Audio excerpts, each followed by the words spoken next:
Farimbona fandarana mivoakariny ireo radio mivoiny fandriam-pahalema eto Madagasikara na coalition des radios pour la consolidation de la paix à Madagascar. Farimbona mirabanao izahay eto amin'ny coalition des radios mankasitraka anao manaraka izao fandarana farimbona izao izay vokarina ao anatin'ny tetika sapaivo Madagasikara. Izao fandarana izao izay renesinao amin'ny alalandreo radio telopolo miara-miasa amin'ny coalition des radios amin'ny fampandriana amin'ny fahalemana, ny fampanjakana ny zon'olombelona ary ny fahaiza-mitantana eto Madagasikara.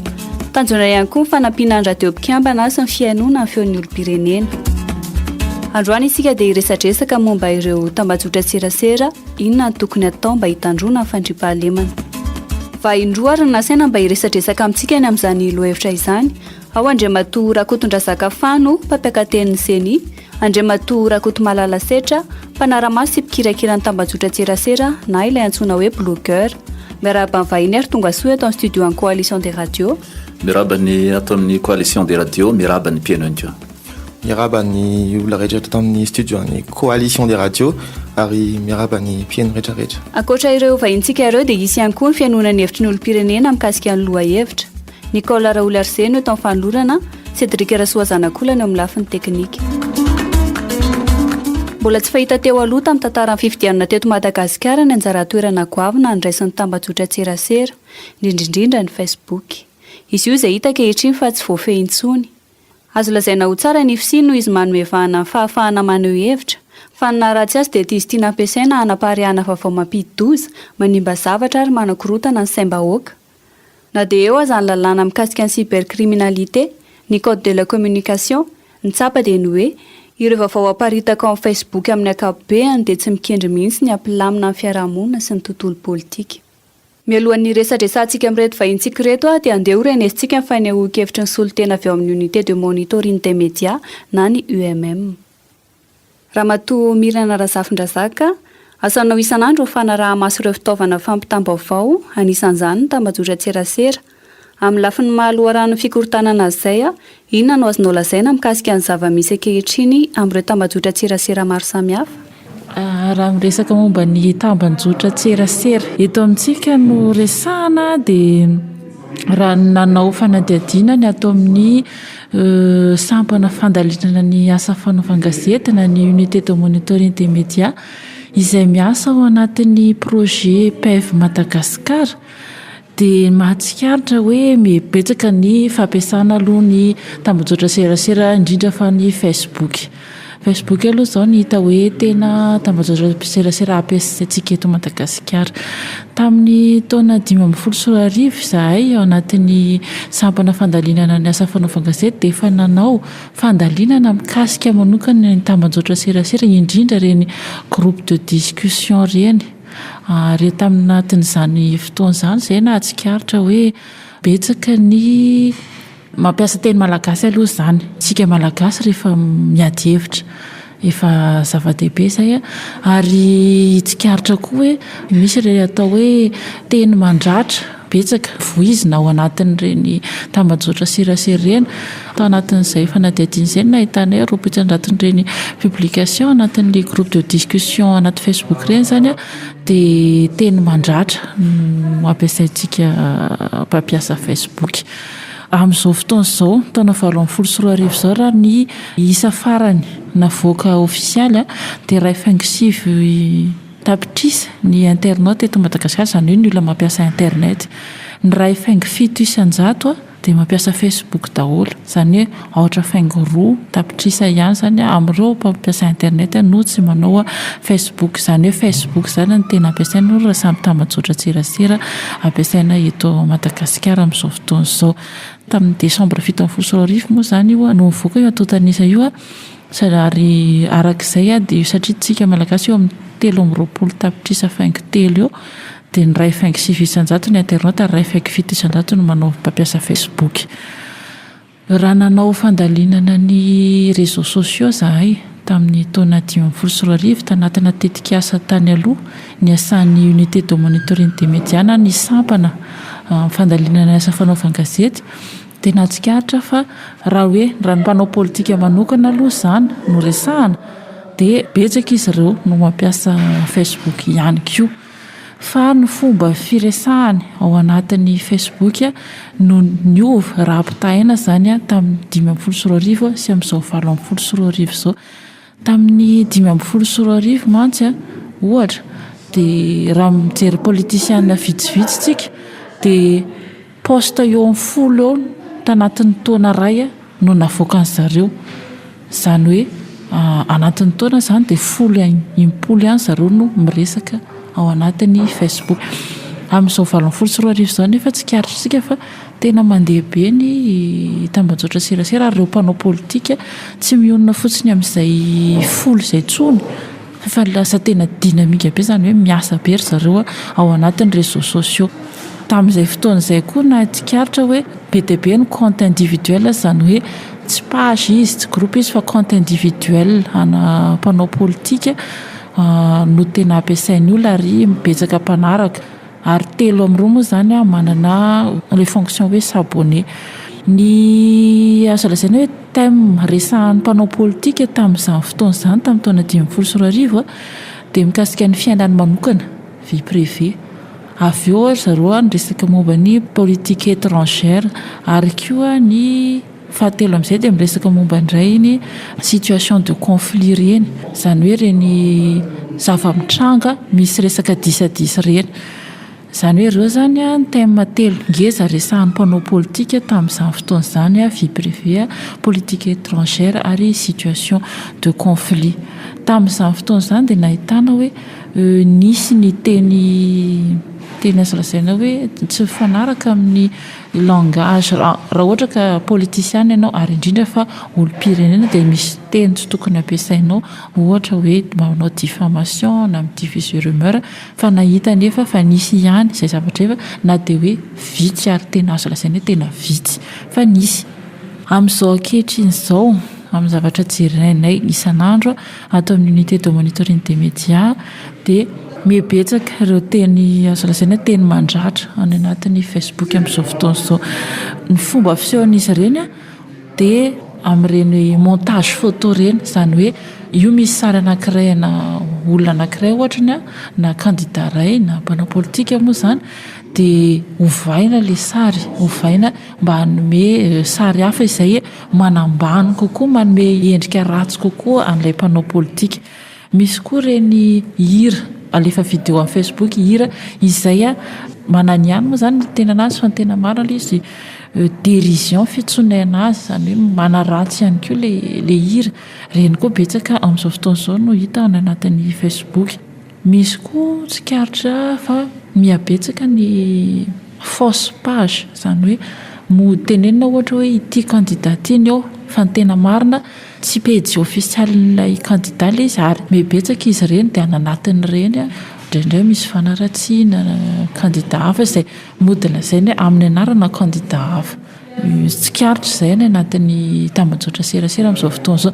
Anefa tamin'ny taona 2024 ny zavatra tsikaritra raha nijerena ny fomba fanaovan'ireo olom-pirenena débat, zany hoe fomba fiadiana hevitra ny olom-pirenena any anatin'ny Facebook dia tsikaritra fa ny olom-pirenena vitsy ihany no manakona endrika, zany hoe betsaka ilay tena compte n'ilay olona fa tsy compte fake. Amin'izao nefa dia tsikaritra raha ny any anatin'ny amin'izao fotoana izao dia betsaka reny compte fake reny, zany hoe le fausse page Facebook ohatra. Amin'izao fotoana izao ihany koa dia mibetsaka ny discours de haine, zany hoe le kabary teny zavatra miantsy ady manaratsy, mibetsaka izy ireny ary ireo samy pomba ny ratsy aroa samy famely amin'ireny kabary misy teny miantsy ireny.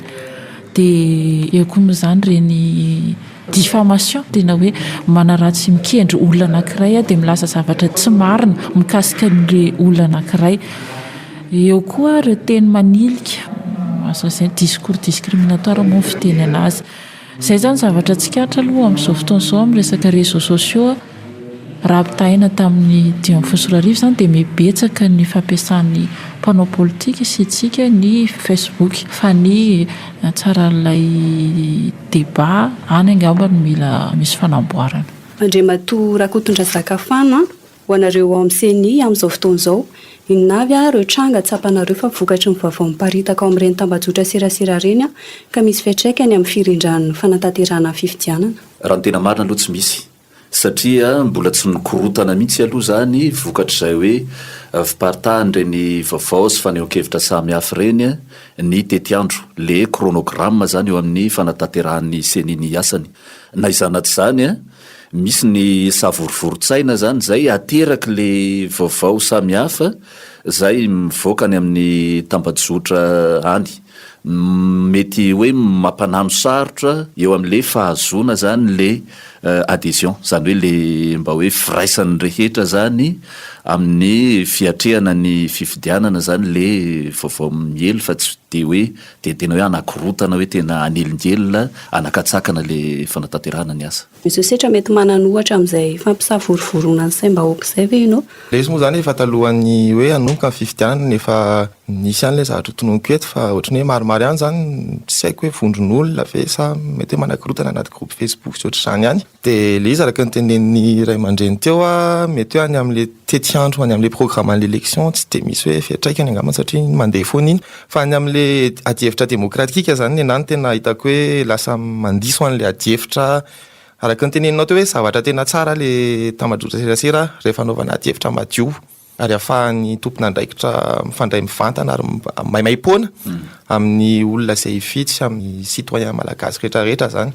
Nany an-dana ny ankilany nareo hoe mahafantatra sampan-draharaha izay manara-maso an'ireny vaovao miparitaka any amin'ny tambazotra serasera ireny. Raha ny any ivelany aloha dia misy raha ohatra izao hoe tena marina zany tao aorian'ny fifidianana tany États-Unis tamin'ny 2016 izay tena nivongatra be zany le fanaparitahana vaovao tsy marina tany États-Unis tany dia nandray fepetra maromaro Facebook dia anisan'izany fiarahana miasa amina organisation manao mialatsiny moa fa amin'ny teny vahiny le zavatra manao fact check-in zany hoe fanamarinana mety hoe vaovao mety miely anatin'ireny tambazotra ireny fa fahafantarako azy aloha hatreto angamba tsy de momba Madagasikara loatra le izy fa misy zany aloha le zavatra misy le izy fa ny hoe voakasika an'le ezaka ve Madagasikara zay ny tsy afaka ho lasaiko. Ho antsika ny fahafantarako azy rehefa mitranga le olana zay zany hoe atiorinan'le efa miparitaka le vaovao misy zavatra tokony hoe andraisana fepetra eo zany tsika eto Madagasikara aloha zay vao mihetsika. Tsy mbola nisy zany fomba na fitaovana nampiasaina teto Madagasikara na ahafahana nametra amin'ny fikirakirana zay hoe tambazotra serasera zay. Raha ohatra ka misy ny vaovao tsy marina miely dia ny fomba tsotra indrindra angamba ny mety hoe hiadiana amin'le fiparitahan'le izy satria iny mantsy zany isan'le notion hoe viralité olona anankiray mandefa zavatra diso olona be dia be no mamaky an'iny indraindray mipartage an'iny sy ohatr'izany indrindra mandritra ny fifidianana dia hoe any amin'ny tompon'andraikitra rehetrarehetra any amin'ny mialatsiny fa tsy de teny hoe fanjakana fa amin'ny état malgache zany amin'izay sampana rehetrarehetra mety ho voakasika no tokony hoe manana réactivité hoe raha ohatra hoe misy vaovao anankiray diso manomboka miparitaka dia tokony hoe atsasakatiny ao aorianan'izay dia tonga dia mivoaka ny fanamarinana na fandisona na fanazavana satria ny olona ne raha ohatra zao zao ohatra hoe maheno vaovao resaka zavatra mirehatra ry dia ny réflexako voalohany mety hoe hitadiny information officielle na avy any amin'ny pompier na avy any amin'ny polisy fa iny angamba ny tokony amafisina. Ny tena zava-dehibe ihany koa le ataontsika hoe mialohan'ny amoahana le vaovao. Eo zany mba tezaina ny rehetrarehetra tsy hoe ho lasa mpanao gazety avokoa fa misy ataontsika hoe fitandremana faran'izay kely satria iny le zavatra avoaka iny le fiatraikany zany goavana be.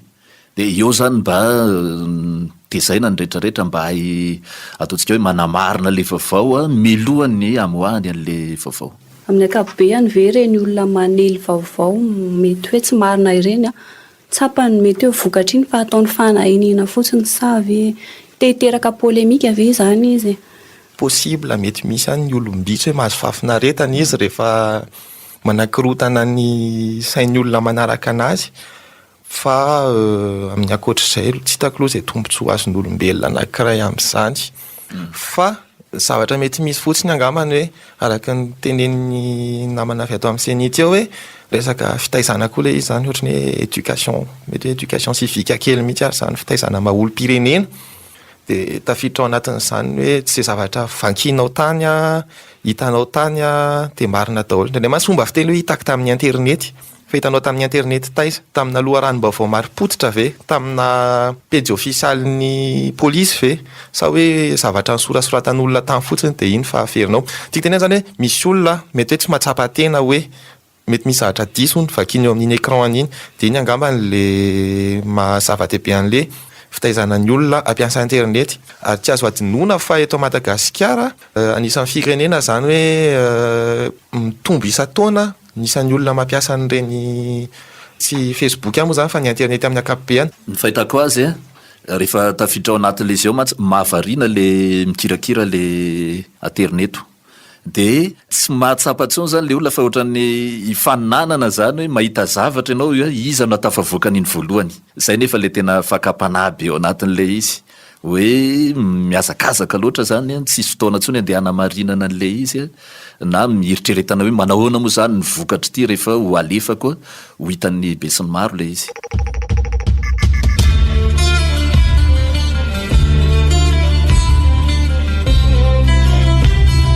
Petsy vaovao eo amin'ny tantaran'ny firenena indray no kekeditsika malagasy afaka fotoana fohy satria hiatrika fifidianana isika. Izao ianao isika andeha hiara-entana mpanjaka fifidianana milamina lavitra ny fiantsiana maro samihafa. Isika rehetra miaraka mizotra ao anatin'ny fifanajana sy ny fitandrona ny soatoavana malagasy satria izany no antoko ny fampandrosoana lovainjafy ho amin'ny Madagasikara. Izay manam-panahy tsy fihavanana. Malagasy mihavana, vahoaka milamina, firenena mandroso. Alaviro ny tsao, amarino ny zavatra renao. Arao ny vaovao marina ao amin'ny tranon-kalo, alerte PEV Madagasikara.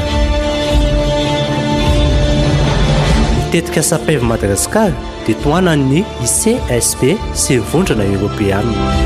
Mpiara-miasa, Ekesa Madagascar, Coalition des radios, KMF Knoé, Liberty 32, AU Projet. Mbola manaraka hatrany fandarana farimbona ianao amin'izao fotoan'izao izay vokarina ao anatin'ny tetika SAPEV Madagasikara. Androany isika dia miresaka mikasika amin'ny Facebook, ny tambazotra tserasera amin'ny ankapobeny mihitsy. Miisa roa ny vahintsika. Andriamatoa Rakotondrazaka Fano, mpampiakaten'ny Seni, sy Andriamatoa Rakoto Malala Setra, mpanara-maso sy mpikirakira ny tambazotra tserasera na ireny antsoina hoe bloqueur ireny. Tamin'ny 2014 sy ny avy ny fiarahamonim-pirenena ilay fanambarana mirakitra ny ady amin'ny cybercriminalité ary tamin'ny 2014 no napetraka ny sampandrarah miady amin'ny cybercriminalité ao amin'ny gendarmerie nationale. Firenena manan-karena lalàna sy fitsipika maro samihafa raha i Madagasikara. Ny mampametra-panontaniana dia ny amin'ny fampiarana azy ireo. Mialona indraisan'ireo vahintsika amin'ny fitenenana ny amin'izany dia andeha ho renesitsika ireo fanehoan-kevitry ny olom-pirenena samihafa. Aminao tena marina avokoa hoe vaovao hita rehetra amin'ny Facebook manodidina amin'ny fifidianana. Amiko aloha tsy voatery marina avokoa ny vaovao rehetra hita amin'ny Facebook momba amin'ny fifidianana satria mety misy olona zao hoe mandefa vaovao fotsiny izy tsy nandeha hoe nanontany izy na hoe ohatra mpanao gazety hoe nandeha nanao recoupement sy ohatra izany izy fa ohatra ny hoe zavatra hitakita ny teny fotsiny dia fomba fieviny manokana dia avoakany ao. Amiko dia misy ampaham-baovao marina voalaza ao anatin'ny Facebook fa misy kosa vaovao izay foronina mihitsy na tsy marina mihitsy nina disoina rehefa anatin'ireny tambazotra tserasera ireny. Ahoana no ahafantaranao mety ahafantaranao hoe diso izany vaovao izany?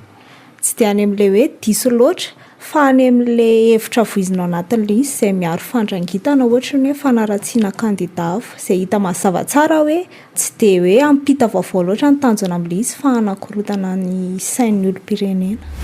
Tsy voatery marina daholo ny vaovao hita amin'ny Facebook satria hevitry ny olona aloha ny ankabetsahany dia ny fototra kotsaina marina na tsiana tsaona hitatra na ohatr'izany. Ny anamarinana azy dia ny tsara manontany ny fokotany mihitsy na manontany ny tompon'andraikitra ohatra mitandra filaminana na ny manam-pahefana sy mijery eny toerana mihitsy fa rehefa vao marina izay dia izay vao afaka miteny hoe mari-potitra ilay vaovao avoaka eny amin'ny Facebook. amiko dia tsy voatery ho marina daholo ny vaovao rehetra izay alefan'ny olona amin'ny Facebook. Voalohany aloha satria ao anatin'ny Facebook dia betsaka ireo compte fake, izany hoe misarona ao anatin'ny ireny ny olona, dia tsy matahotra izy ireo naparitaka zavatra diso. Dia faharoa manaraka an'izay koa tsy nandalo fanadihadiana matetika ny vaovao alefan'ny olona ao anatin'ny Facebook toy ny ataon'ny asa ny mpanao gazety. Misy zavatra tsy azo atao ve ao amin'ny Facebook? Ie, be dia be no zavatra tsy azo atao amin'ny Facebook fa io arakaraka ny olona ihany. Anisan'ny tsy azo atao ohatra mandefa sary mamofady, efa fantatsika rehetra angamba izany. Anisan'ny tsy azo atao koa mamoaka vaovao tsy mari-potitra satria mahavoasazy ilay izy ary ny lalàna eto antsika amin'izao efa manasazy an'izay. Dia tsy azo atao koa fa indray arakaraka ny olona hoe mamoaka sary vie privé zany, raha tokony hoe zany tsy tokony avoaka ireny sarinao sy ny vadinao ohatra mifanoroka be na ohatra izany, nefa misy mamoaka an'ilay izy. Ilay izy mety nefa koa tsy mety.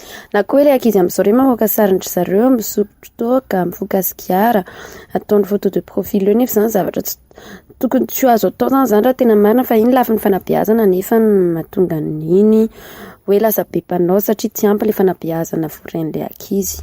Ie, arak'izay efa nilazaiko izay dia ny fanaratsiana kandida hafa ohatra dia tsy tokony ataon'ny olom-pirenena mihitsy fa isan'ny fanabeazana izay mbola tokony atao amin'ny olom-pirenena tsirairay mihitsy izay hoe fanajana safidin'ny hafa izay satria matosy misy ireo kandida 9-10 ireo dia misy koa manohana anazy manana ny hevitra hijoroany izy dia misy koa ny olona momba an'izay dia manana izay anton'izay izy dia tokony hoe samy fanaja tsy voatery hoe hitovy hevitra daholo ny olona rehetra tsy be dia be ny zavatra tsy azo atao amin'ny Facebook satria eo aloha ilay atao amin'ny tevahiny hoe interprétation ny olona tsy mitovy daholo.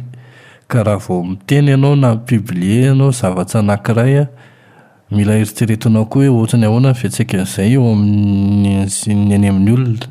Ohatra hoe miteny ianao hoe misy andian'olona mikorotana be ry Analakely dia mandefa sary ianao mety sarin'olona vitsivitsy miady tsotra, mety hoe mifamaly tsotra fa arakaraka ny zavatra avoakanao ihany koa mataitsa ny olona. Dia raha vao ny olona matsy taitaitsa izay ka raha vao tsy mandinika tsara ny olona mijery an'ilay vaovao dia hoe andao ny Analakely daholo fa misy ihany na hoe idio daholo ny trano fa misy an'izao na misy an'izao.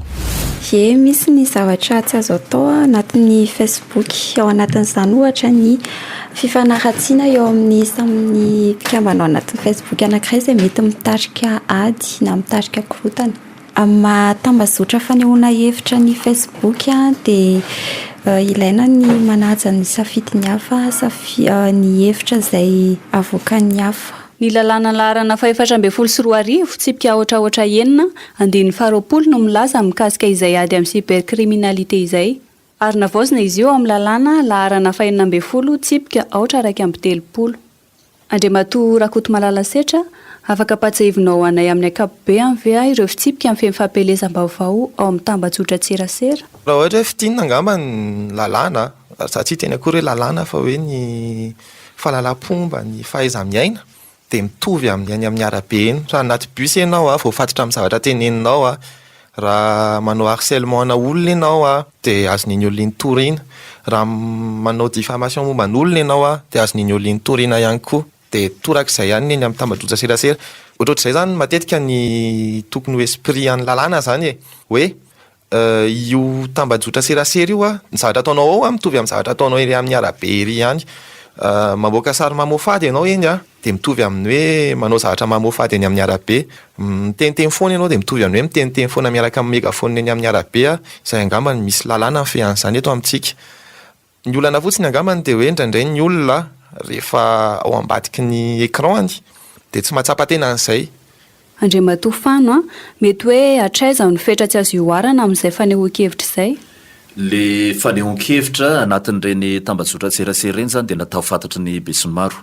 Izany hoe ny dikan'izay zany toy ireo le hainao manjery samy hafa ihany de misy ny fitsipika zany tsy maintsy ajaina raha ohatra hoe iresaka mahakasika ny fifidianantsika ohatra zany de misy ny lalàna 20 ohatraohatra valo momba ny fitondrana kapobeny ny fitsapakevim-bahoaka sy ny fifidianana zay mametraka ao amin'ny andininy fa 7 reo le teboka folo zany tokony ho ajaina rehefa manao fampelezakevitra momba ny raharaha-pifidianana zay de voakasika izay ihany koa zany ny tambajotra tserasera raha ohatra hoe jerentsika tsy izy folo akory fa anisan'ny voalaza ao anatin'izay le andinin-dalàna zay ohatra zany no hoe tsy maintsy ajaina ny firaisam-pirenena sy ny toetsaina momba ny fihavanana malagasy de eo ihany koa ny amin'ny hoe ny fanajana ny fahamarinan'ny fiainan'ny tena manokana sy ny zava-pantatra manokana ny platsako fidiana io zany le momba le vie privé zany io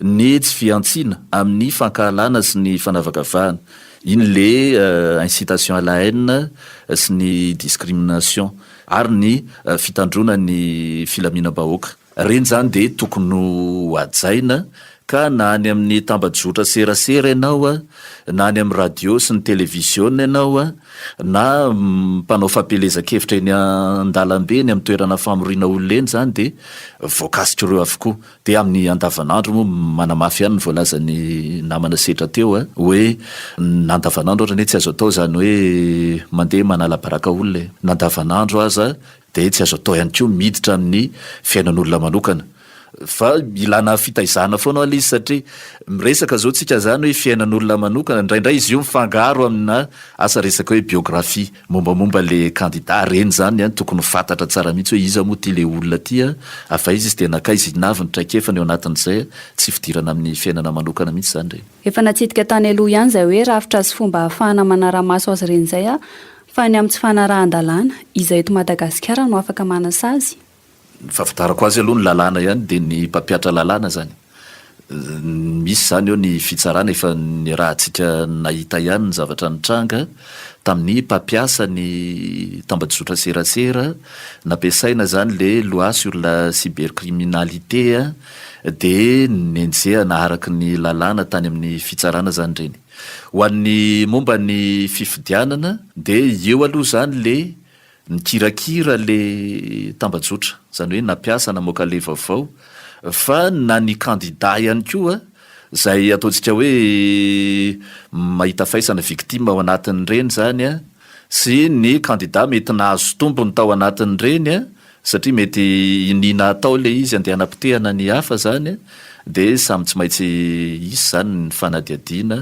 de ny fitsarana moa tsika rehetra mo tsy isy mpitsara eto fa zay zany le lalana andeha hoe andraisana famaizana amin'ny fioaram-pefy fandikan-dalàna amin'le fampiasana le tambajotra serasera iza ary ny tokony omentsika hafatra ny amin'ny hoe fanaraha-maso ny tsy fanarahan-dalàna ndretrarehetra satria ny lalàna ane zany eo de fandraisana anjara fandraisana andraikitry ny rehetra mihitsy zany hoe mba ahafahantsika manitsy an'izay zavatra tsy mety zay ho ana eo amin'ny CENI zany ny atao hoe azonay atao de ny manao rappel à l'ordre hoe mametraka ny rehetrarehetra zany hoe izao ny tokony ho izy fa tsy izy ty le zavatra mety mitranga ty zany eloavany fanabeazana fampahafantarana an'le olona zany zay rehefa ohatra moa zany hoe tsy voahitsy eo anatin'izay le izy de na izahay eo amin'ny CENI ihany koa mitondra ny raharaha makany amin'ny fitsarana de izay ihany koa zany no anentanana matetika moa zany le victime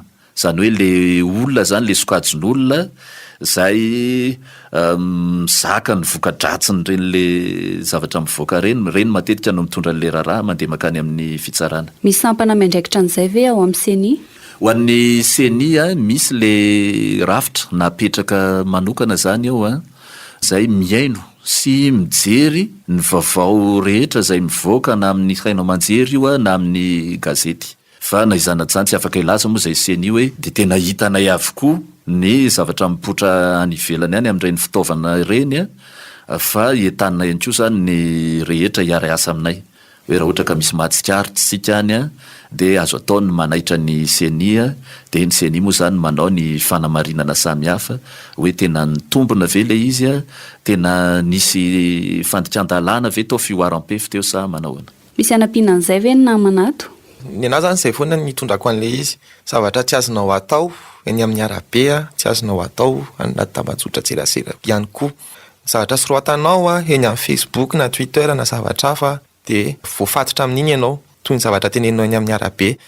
Dia ohatra fotsiny izao ohatra hoe raha sy diso ny fifidianana angamba misy fotoana hoe manomboka amin'izao fotoana izao tsy mahazo manao fampelezan-kevitra intsony midika izay fa raha misy olona anankiray mbola manao fampelezan-kevitra eny amin'ny arabe dia miteraka olana ho anazy izay dia torak'izay ihany koa ohatra izao eny amin'ny tambazotra tserasera rehefa tsy azo atao intsony fampelezan-kevitra dia tokony atonao fampelezan-kevitra anao eny amin'ny tambazotra sosialy.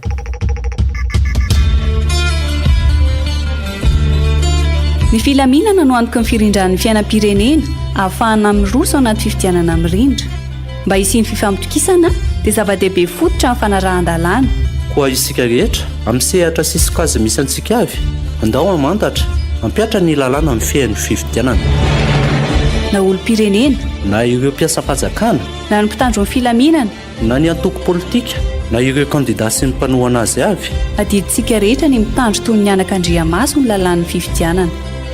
Lalàna voahaja, fifidianana mirindra, firenena milamina.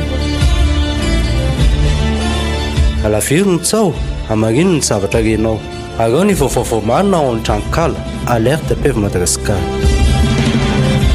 Itetika sa PEV Madagasikara dia toanan'ny ICSP sy vondrona Europeanina.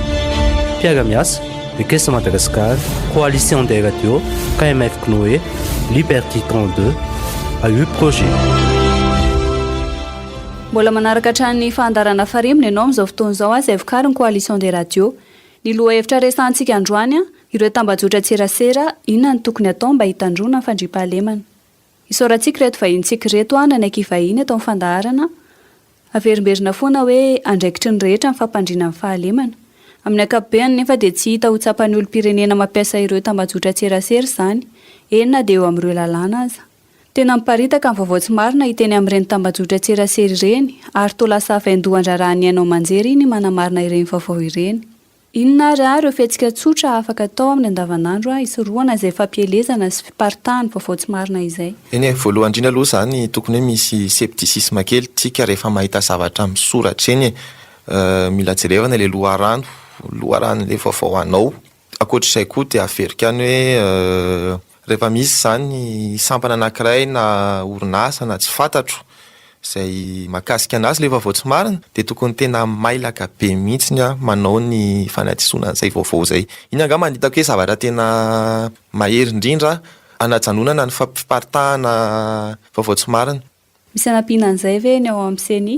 Ho anay ao amin'ny CNI moa zany efa voalaza teo ihany fa ny atao hoe fepetra aty alohan'ny trangan'ilay fioaram-pefy ilay fanelezana vaovao tsy marina zany any tena masindanja bebe koa zany hoe beazana zany mba tena olona tompona andraikitra mpaneho hevitra zany mahatsapa ny alehibean'izay le hevitra avoakany amin'ny tambazotra tserasera zay zany aloha ny tena ataontsika hoe omendanja.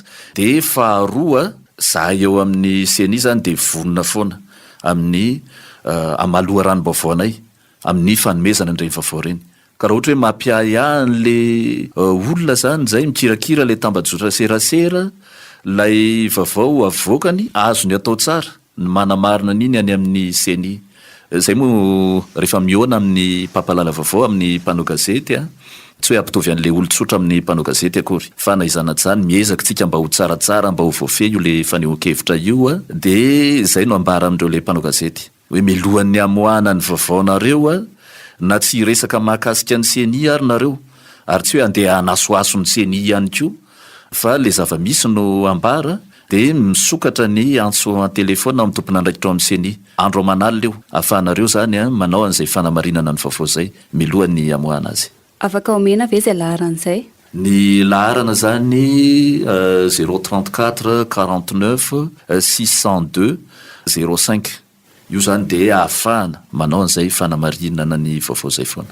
Andriamatoa Setra, inona ny fihetsika tsotra afaka ataon'ny olona mba hisorohana amin'ny fampelezana vaovao tsy marina? Efa natsitika teo ihany moa izy teo? Raha ohatra hoe fomba tsotra zany sady ohatr'izay fomba fiasako matetika tena vaovao tena hoe azo amarinina tanteraka aloha de avy amin'ny source officialy. Raha ohatra zany hoe zavatra mahakasika fandriampahalemana ohatra de makany amin'ny page Facebook ny polisy. Raha ohatra hoe resaka pesta zao efa ho avy de raha vaovao resaka pesta de tokony hoe ny amin'ny sitsina iny amin'ny page Facebook ny ministera ny fahasalamana. Teo moa zany teny hoe zareo tompona andraikitra amin'ireny sampana maro reny koa tokony hoe aingana kokoa angamba mamoaka vaovao hoe fo azo le vaovao de tonga de alefa mba tsy savorivoriny sain'ny olona satria le fotoana hoe manontany tena ny olona hoe marina ve io na tsy marina teraka fikorotanana be. De rehefa tsy nahita vaovao tany amin'ny source hoe teny any apotony mihitsy zany le vaovao de farafaratsiny gazety. Fa raha ohatra hoe mbola resaka ohatrany hoe resaka olona tsy fantatrao anaty groupe na anaty tsy fantatro any de aloha angambany tsy inona le izy. Misy anampiana ve ny ao amin'ny CENI? Zay hoe le famporisihana ny olona zany mba akany amin'le loharanom-baovao zay ofisialy. Inany tsy misakana antsika tsy adevitra fa rehefa fantatra hoe manahoana ny voalazan'le tany amin'le loharanom-baovao ofisialy zany misokatra amin'izay ny adevitra fa matetika le izy lasa le faneho-kevitra ny lasa aloha de takona zany hoe tena inona marina moa zany le zava-nisy marina le zavatra nitranga na tonga an'izay le adevitra zay. Ahoana ary ano afa ampiaino a manampy ny CENI? Ho anay eo amin'ny CENI de ny fisokafana hoe isin'izay le serasera eo amin'ny CENI sy ny mpiaino zay. Ny CENI io zany tsy le aty amin'ny foibe ihany fa misy ihany koa reo le ratsa mangaika ny CENI eo amin'ny faritany, any amin'ny faritra, any amin'ny distrika, hatrany amin'ny commune eny fa na ny fokotany azy de misy an'le mpiadidy fifidianana zany ao amin'ny CENI ao.